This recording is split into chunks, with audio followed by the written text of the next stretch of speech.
There you are. Hey, welcome back. This is Buckeye Wars.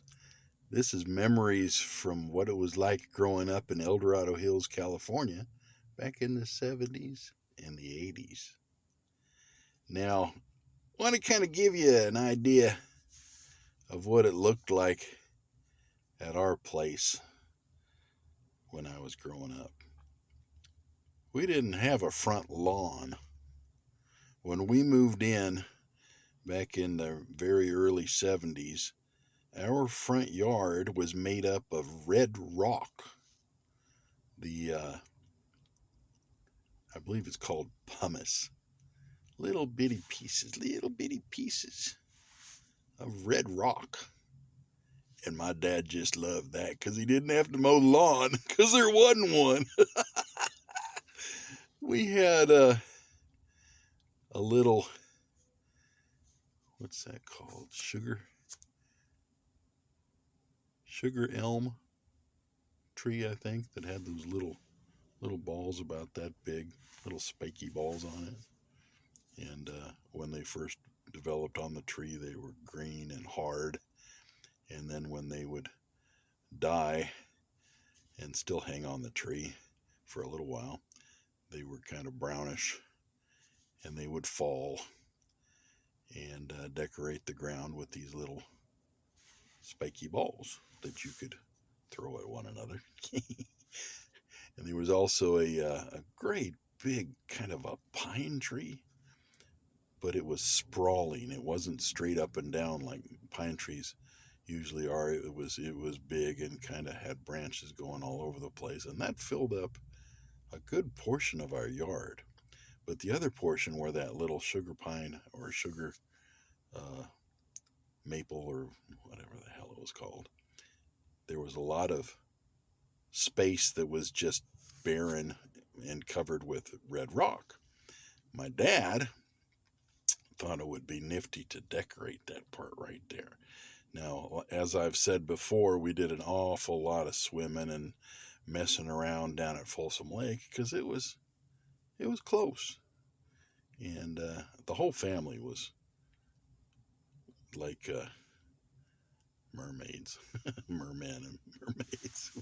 We loved the water, and when we would go down to Brown's Ravine, we often found big old logs that were either floating in the water or were close to the shoreline, and we would roll them into the water, and us kids would play on them. And like I've mentioned before, my dad had like a Ford 150. For a while, he had a 250 bigger, but Ford 150. And for whatever reason, he thought it would be cool to bring one of them logs home. So he humped it on into the back of the truck and brought it home and stuck it in the front yard. I don't know. I don't quite understand why, but we had this big old log sitting in our front yard. Actually, for a time, we had a couple of them that he had brought from the lake because they are cool. We wanted them in our front yard. And then with all of the hiking that we did, and by the way, my dad did a ton of hiking too. He would love to go out on his own and hike along the crest of the hills. And he would just go and go and go. And he'd be out for a couple hours and he'd come back and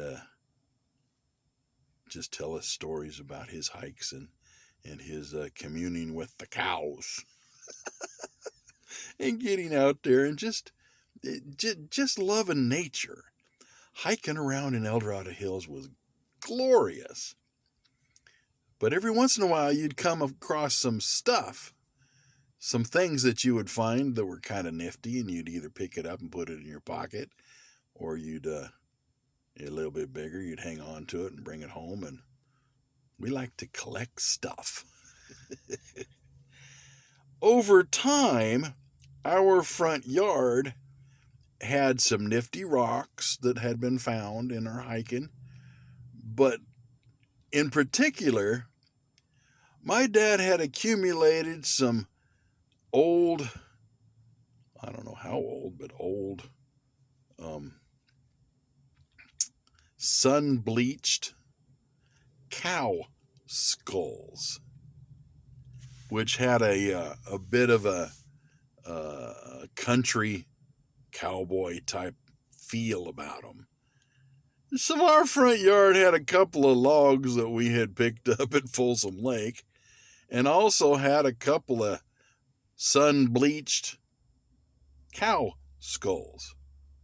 Yeah, that was the front yard that I had growing up.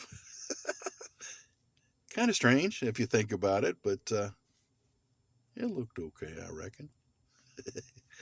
Thank you for joining me for Buckeye Wars. There's more to come.